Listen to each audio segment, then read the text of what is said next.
అందరికీ నమస్కారం. ఈ శరీరం పేరు గోమాత్ సురేష్. చాలా మంచి విషయాలు తెలుసుకుంటున్నాం. ఈ రోజుల్లో ఎలక్ట్రానిక్ మాధ్యంగా కొన్ని నెగెటివ్ కూడా జరుగుతుంది. కొన్ని పాజిటివ్ కూడా జరుగుతున్నాయి. కానీ ఏదైనా విషయానికి మన పూర్తి అవగాహన చాలా ఇంపార్టెంట్. ఎందుకంటే సమస్య పడేది మీరు. ఇప్పుడు ఒక మనిషితో మాట్లాడుకున్నప్పుడు జరుగుతూ ఉంటాయి. అది భగవద్గీత అనుకోవచ్చు. కృష్ణుడు అర్జునుడికి బాగా చెప్పాడు. అప్పుడు బాగా ఎక్కువ డౌట్స్ వచ్చినాయి. కానీ ఇప్పుడు వన్ టు మెనీ అవుతున్నప్పుడు కొన్ని సమస్యలు ఎవరు సాల్వ్ చేయలేకపోతున్నారు. అలాంటి చిన్న సమస్య ఏదైతే ఉందో అది చాలా పెద్దది అయిపోయింది, పెనుభూతం అయిపోయింది. దానికి కారణం ఏంటంటే అది అది పెద్ద విషయం. ఇప్పుడు ప్రతి ఒక్క తల్లిదండ్రులు ఇబ్బంది పడుతున్న విషయం హైపర్ యాక్టివ్. ఏడిహెచ్డి ప్రాబ్లమ్స్ అంటారు, ఆటిజం ప్రాబ్లమ్స్ అంటున్నారు. సో చాలా ఎక్కువ స్పీడ్ అవుతున్నారు. పూర్వకాలంలో ఏమవుతున్నాడు, దీనికి వాతం చేసేసింది అంటారు. అంటే వాయువు బాగా ఎక్కువ ఉంటుంది. ఒక ఏనుగు చూడండి, కదులుతూ ఉంటుంటుంది, బాగా ఎప్పుడు ఇలా మూమెంట్స్ ఉంటాయి, రైట్. వాతం. ఒక గాలికి మర్రి చెట్టు, రావి చెట్టు ఆకులు కదులుతూ ఉంటాయి. ఇవన్నీ ఏంటంటే వాతం అనేవి, అంటే గాలితో సంబంధమైన ఎక్కువ జీవరాశులు కావచ్చు, దాని తల గుణాలు కావచ్చు, లక్షణాలు కావచ్చు. సో ఇలాంటి సమస్యలకి ఏం చేయాలి, ఎందుకు వస్తుంది? తల్లి తాలూకు గుణాలు ఎప్పుడైతే ఓవర్గా ఆలోచించడం వల్ల, గర్భిణితో ఉండడం వల్ల అంటే అవుతుంటుంది. ఎందుకంటే చాలామందికి అంటే యద్భావం తద్భావతి, మనం ఏదైతే అనుకుంటున్నామో అది జరుగుతుంది. సో ఆవిడ తినే ఆహార పదార్థాలు, ఆవిడ ఆలోచించే విధానం, వాటి వల్ల ఏమవుతుందంటే మొదటగా ఆ పిల్లడి మీద పడుతూ ఉంది. ఎన్విరాన్మెంట్లో ఎక్కువ చేంజెస్. చిన్న ఎగ్జాంపుల్స్ చెప్తా, పెద్దవి కాదు. మనం ఈ రోజుల్లో వాట్సాప్లో కానీ లేకపోతే యూట్యూబ్లో కానీ ఇంకే దేంట్లో చాలా వరకు చూస్తున్నాం. ఎలాంటిది ఒకదానికి సంబంధం లేకుండా ఉండే వీడియోస్, రైట్. ఒకదానికి సంబంధం లేకుంటే చిన్నప్పుడు ఏంటంటే చాలా తక్కువ నేర్పించేవారు. ఉదయం 9 గంటలకు వెళ్ళడం, 4 గంటలకు స్కూల్ అయిపోయింది, తర్వాత ఆడుకోవడం, 6-7 గంటలకల్లా పడుకుంటూ పోవడం. ఇంత చాలా సరళమైన జీవితం ఉండేది. బట్ ఇప్పుడు నేను వద్దు అన్నాను. అది ఎవరైతే పాటిస్తున్నారో వాడికి ఫ్యూచర్ చాలా బాగుంటుంది. క్వాలిటీగా మార్నింగ్ 4 గంటలు లెగుస్తాడు అండ్ రాత్రి 7-8 కల్లా పడుకుని పోతాడు. వాడికి ఏనాడు కూడా సమస్యలు ఉండవు. కానీ ఎప్పుడైతే మనిషి తెల్లవారు లేటుగా లేచి లేటుగా ఉంటున్నాడు, అంటే లేటుగా పడుకుంటున్నాడు, ఆటోమేటిక్గా వాడికి వచ్చేది వాత సమస్యలు. ఎందుకంటే ఉదయం సానికే వాతం తగ్గించాలి.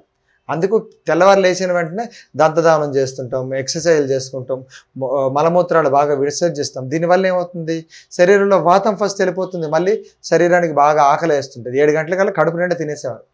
చాలామంది ఇప్పుడు పల్లెటూరులో 7 తర్వాత హోటల్స్ ఉండవు. ఎందుకంటే వాళ్ళ సిస్టమ్ పాటించారు 5 నుంచి 7 వరకే. ఈ లోపల అన్నీ జరిగిపోవాలి. కానీ ఇప్పుడు ఏమవుతుందంటే మనం లేచేదే 7-8 గంటలు లేవడం వల్ల హడావిడి లైఫ్ అయిపోతుంది. 7 గంటలు లేచిపోయి పిల్లాడికి స్పీడ్గా పడిగించడం, వాడికి ఏది పడితే తినిపించడం, అన్నీ హడావిడే.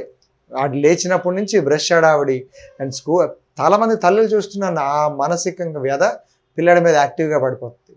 వాడు కూడా అంతే, ఏదో మంచి నిద్రలో ఉంటే టప్పని లేపేస్తారు.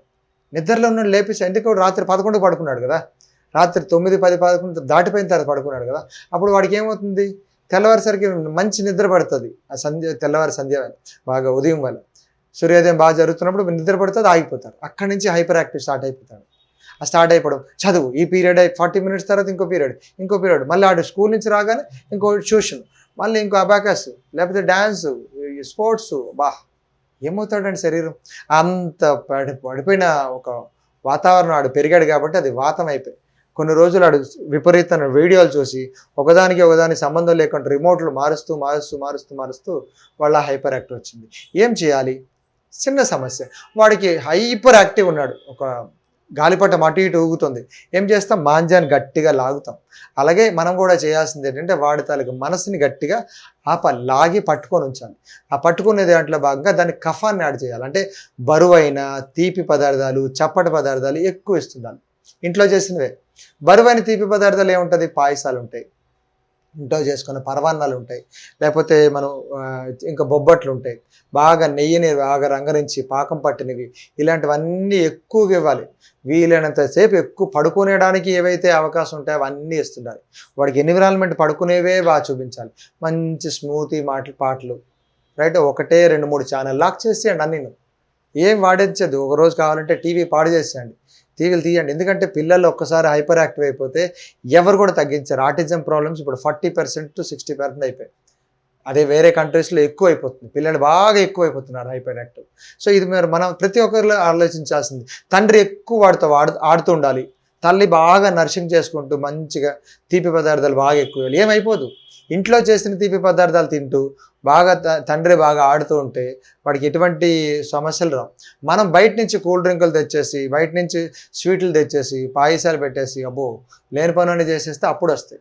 సో చిన్న సమస్య వాడికి బాగా శరీరానికి బాగా మంచిగా నూనె రాస్తే మా దగ్గర పడుకుని పోతున్నారు. తలకి నూనె రాస్తాం మర్మ మసాజ్లో. ఈ పాయింట్స్ అన్నిటినీ కూర్చొని రాస్తాం. బాడీ బ్యాక్ బోన్ అలా రాస్తుంటే అక్కడే గురకపెట్టి పడుకుంటారు పిల్లలు. ఎప్పుడైతే నిద్ర బాగుంటుందో వాడి నిద్రని ఎప్పుడు కూడా డిస్టర్బ్ చేయకూడదు. నిద్ర తేలిపోవాలి. ఆ నిద్ర ఎప్పుడైతే తేలిపోతారో ఆటిజం సమస్యలు తగ్గుతాయి. నువ్వు లే లే లే లే అంటే వాడు జమ్మని స్పీడ్ అవుతాడు. వాడు పడుకుంటున్నప్పుడు మీరు సైడ్ సౌండ్లు పెట్టగానే టక్కన లెగుస్తాడు. వాడికి మ్యూజిక్స్ ఇంపార్టెంట్. ఆ మ్యూజిక్స్ వల్ల ఇప్పుడు ప్రాబ్లమ్స్ అయిపోయాయి. స్మూత్ మ్యూజిక్ పెట్టండి. మరొక 4 నెలల్లో మారుతారు. మళ్ళీ మీరు వినడు బయట కొనిస్తున్నా అత్తమ్మ కొనిస్తుంది, అమ్మమ్మ కొనిస్తుంది ఇట్లా అంటే కుదరదు. వైద్యం మన తల్లిదండ్రుల దగ్గర నుంచే జరగాలి. మీరు అప్పుడు చేసిన తర్వాత మెడిసిన్స్ అవసరం. ముక్కులో బాగా నెయ్యి రాయండి, తలకి బాగా నూనె రాయండి, అరిపాదాలు నూనె రాయండి, ఒళ్ళంతా కంప్లీట్లీ నువ్వుల నూనె రాసుకోండి. రాస్తుంటే ఏమవుతుంది? శరీరం చల్లగా ఉంటుంది. ఎప్పుడో శని ఆదివారాల పాటు ఖాళీగా ఉన్నప్పుడు బాగా ఆయిల్ రాసండి, ఆడించండి. పిల్లాడు పడుకుంటాడు. స్నానం చేయగానే ఆటోమేటిక్ మంచి నిద్ర వస్తుంది. అప్పుడు మళ్ళీ పాయసం పెట్టాడు. రైట్, ఏదో రకమైన తీపి పదార్థాలు కొంచెం మెల్లిగా చప్పటి పదార్థాలు మంచిగా పెరుగన్నం బాగా పిసికేసి, అరటిపండు బాగా పిసికేసి నోట్లో పెడుతుంటప్పుడు బాగుంటుంది. ముద్దపప్పు బాగా వేసి నెయ్యి వేసుకుంటే ఇవే ఉంటాయి. మీరు ఎప్పుడైతే కార పదార్థాలు బాగా పులుపు పదార్థాలు ఎప్పుడైతే అందిస్తున్నారో, మాంసాలు ఇవన్నీ అందిస్తుంటే శరీరం రజోగుణం పెరిగిపోతుంది. హైపర్ యాక్టివ్ కొట్టేస్తున్నాడు, ఫోన్లు విసురుతున్నాడు, రిమోట్లు విసిరేస్తున్నాడు, వాడిని వీడిని కరిచేస్తున్నాడు, సైకో అయిపోతున్నాడు. తెలియట్లే. ఇన్ని సమస్యలకి మనం దాంట్లో కఫాన్ని యాడ్ చేస్తుండాలి. అరిపాదాలు బాగా నూనె రాయండి. మీ బెడ్రూమ్ చాలా ప్రశాంతంగా ఉంచండి. తల్లి ఎప్పుడు దగ్గర ఉండాలి, కొట్టకూడదు. ప్రేమ తల్లికి ఎంత పేషెన్సీ పెరిగితేనే పిల్లాడికి బాగుంటుంది. తండ్రి ఎప్పుడైతే ప్రేమ చూపిస్తేనే పిల్లాడు బాగుంటాడు. ఈ రోజుల్లో అందరూ పెరిగిపోయినారు. మార్కెటింగ్ గైస్ వీళ్ళు వాళ్ళు పెరిగిపోతున్నారు. హైపర్ యాక్టివ్, తొందర ఇంకా కావాలి, వేగంగా డబ్బులు కావాలి. ఏం కాదు, 9 నెలల పంట మనం బతికినాం. సో అలాగా ఈ శరీరాన్ని 100 ఏళ్ళు బతికించాలి. అలాంటప్పుడు మీరే ఆలోచించుకోవాలి. మెల్లగా చెట్టు ఎలాగైతే పెరుగుతుందో అలాగా మన జీవితాన్ని కూడా ఈ హైపర్ యాక్టివ్ సమస్య నుంచి తగ్గించుకుంటూ ఉండండి. మీ ఆరోగ్యాలు కాపాడుకోండి. పిల్లల భవిష్యత్తు పిల్లలందరినీ కండి. నమస్కారం.